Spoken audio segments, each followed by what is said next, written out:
Mungkin dimulai dari tempat ibadahnya dulu ya, tempat ibadahnya. Nah, mulai dari sejarahnya boleh. Sejarahnya, jadi ini tempat ibadah ini namanya secara resmi itu tempat ibadat Tridharma Lingguan Kiong, atau secara awam orang menyebutnya kelenteng Lingguan Kiong. Kalau Lingguan Kiong itu sendiri artinya Ling itu artinya kekuatan atau kesaktian, Guan itu artinya sumber, Kiong itu artinya istana. Jadi ya istana sumber kekuatan. Itu juga terkait dengan dewa pujaan utama di sini, yang menurut sejarah diceritakan turun-temurun itu beliau memiliki kesaktian yang lebih daripada manusia biasa. Jadi kayak manusia yang didewakan beliau karena memiliki jasa-jasa yang besar bagi masyarakat. Kalau sejarah dewa pujaannya itu ada kisahnya, tapi menurut cerita dari dahulu kami, beliau ini salah satu pengikutnya Laksamana Cheng Ho ya, yang menetap di Bali, tinggal di Kintamani. Kemudian setelah itu beliau berkelana ke arah Kerajaan Menghui, daerah Kerajaan Menghui, terus sama Raja Menghui karena didengar bahwa beliau itu adalah seorang yang pandai dalam rancang bangun, tugaskanlah untuk membuat sebuah taman. Nah, dikasih waktu 3 bulan, terus disuruhlah patihnya Raja Menghui ini untuk mengawasi beliau ini selama 3 bulan itu enggak bikin apa-apa gitu, kayak biasa aja santai gitu.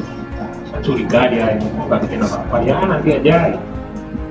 Terus diawasi sama patihnya. Nah, sampai di hari terakhir itu yang mana dia harus menyelesaikan tugasnya, malamnya itu dia bikin sketsa kayak gambar di kertas, terus dengan kesaktiannya dia mengubah gambarnya itu menjadi taman. Nah, itu cerita kesaktiannya itu terdengar terus. Nah, ini kan habis mendarat, sepatunya itu berubah menjadi batu yang sekarang ada batu besar di kawasan wisata Watu Dodol itu. Tahu, pernah dengar kawasan Watu Dodol di Banyuwangi? Itu ada batu yang di tengah jalan, itu konon katanya itu adalah sepatu dari beliau.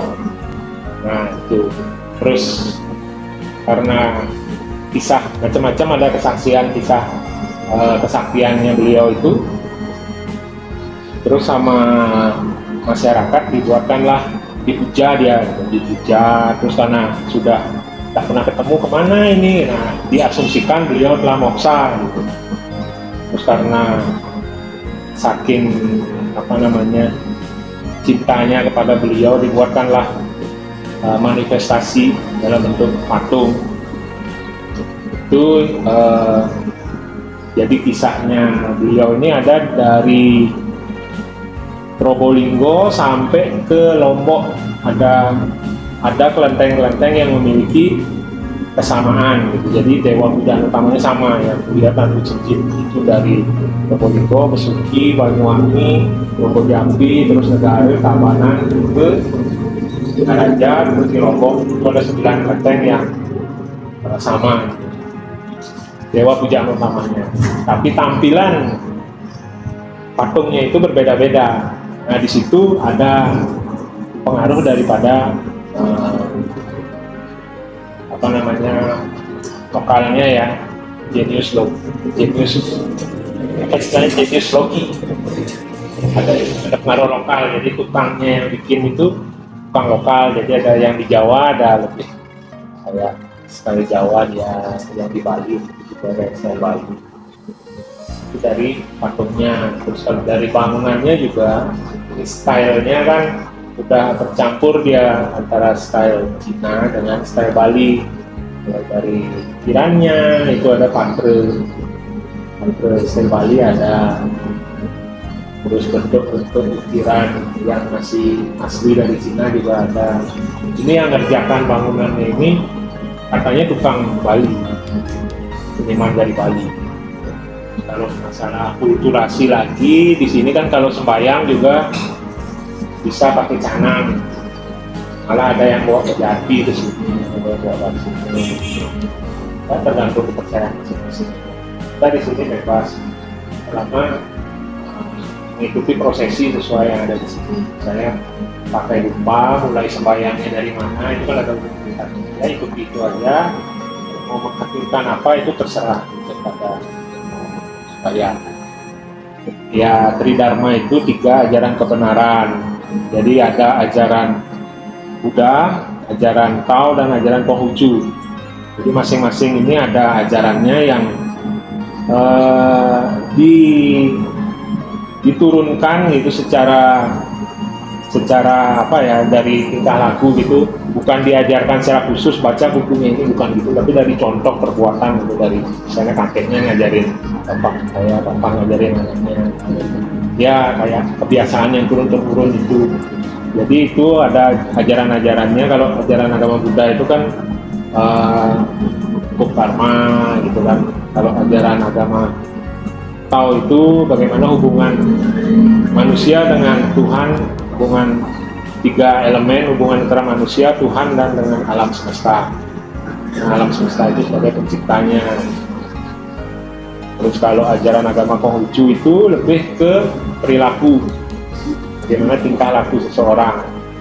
Nah, ini di Indonesia aja yang ada agama Konghucu. Kalau di tempat lain tidak ada agama Konghucu, karena mereka menganggap Konghucu itu adalah paham kayak apa namanya, bukan sebuah agama tapi sebuah pelajaran, sebuah teori. Sini Tridharma itu kalau dulu jadi zaman Orde Baru itu kita harus, sampai sekarang pun ya di Indonesia kita harus memeluk agama yang diakui oleh pemerintah seperti itu. Jadi zaman dulu karena Tridharma ini belum ada agamanya, kita ikut ke agama Buddha karena itu yang paling mirip, paling mendekati lah. Kalau Kristen itu kan nggak masuk, kalau Hindu juga ya mirip-mirip, tapi Buddha yang paling mirip, makanya kita terdaftar di agama Buddha jadinya. Nah, setelah Konghucu diakui sebagai agama,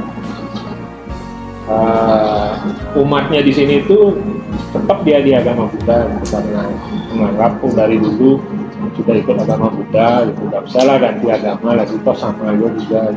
Jadi ini kita nama sembahyang ke Tianpong, istilahnya ke Tuhan Yang Maha Esa, kepada pencipta alam semesta. Jadi kita sembahyang di tempat Tuhan kita alami. Setelah dari sini baru kita masuk.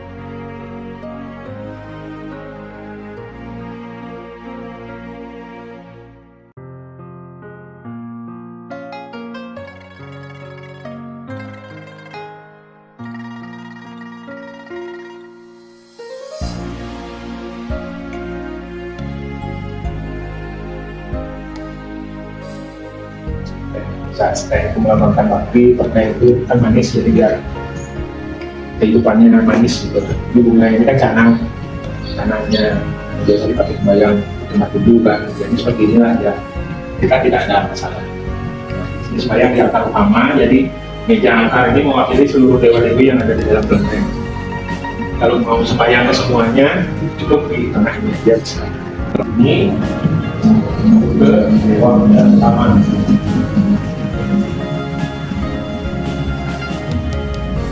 Ini bagian utamanya yang dia cenderung ada 2 pengawalnya. Di sini juga ada altar dan pengawalnya di bawah ya. Ini dalam wujud buaya, yang ini wujud harimau. Tadi yang dijaga macam itu. Terus setelah sembahyang di altar utama, baru sembahyang ke altar dewa-dewi yang lain. Jadi Kuan Yin ini kan bodhisatwa, dalam ajaran agama Buddha dia bodhisatwa.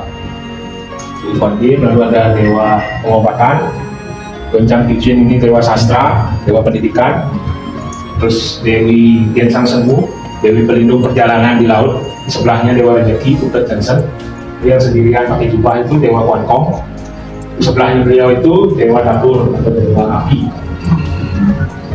dewa dapur. Terus di sini ada dewa ada 5 orang. Sebelahnya Buso, itu dewa untuk kesehatan, untuk keberuntungan, untuk jabatan, untuk sembahyang. Ini Kong Jingkwang ini dewa yang memberi berkah pada semua orang, itu arti namanya dia.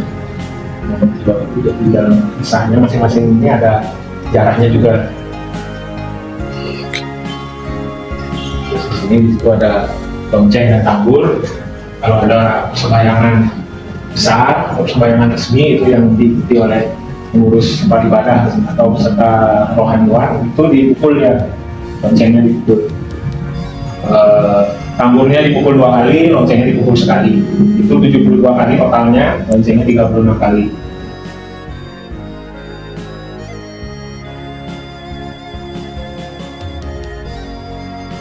Ini ada lambang-lambangnya. Ini kan tentang kasih bintang, kasih bintang apa? Itu ada namanya, lambangnya hewan itu.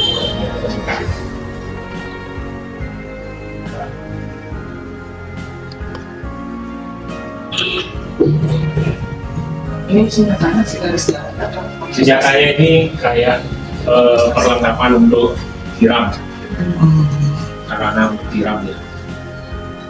Dan ada dengan itu juga. Tiap cerita itu kan ada nilai-nilai yang bisa kita teladani. Misalnya Kuangkong itu dia orang yang jujur, orang yang adil, sehingga dia karena kejujurannya itu dia membela negara, dia begitu dipuja oleh rakyatnya, dia didewakan gitu. Kalau ini papan yang dibawa pada saat kirap biasanya. Jadi ada tradisi mengarak patung dewanya agak keliling apa namanya ya, sekitar benteng itu untuk membersihkan lingkungan, membersihkan sekitar. Ciri khasnya benteng ini ada kura-kura. Jadi kalau orang bilang benteng yang ada kura-kura di Singaraja, benteng yang Kuangkyong. Kura-kura itu lambang panjang umur. Depan benteng itu ada pohon beringin dulu. Terus pas kita sembahyang bersama, supaya kita yang lagi itu pas sembahyang itu situ ada pentas, ada joget, ada pentas sendiri, di situ ada tari-tarian di bawah pohon beringinnya.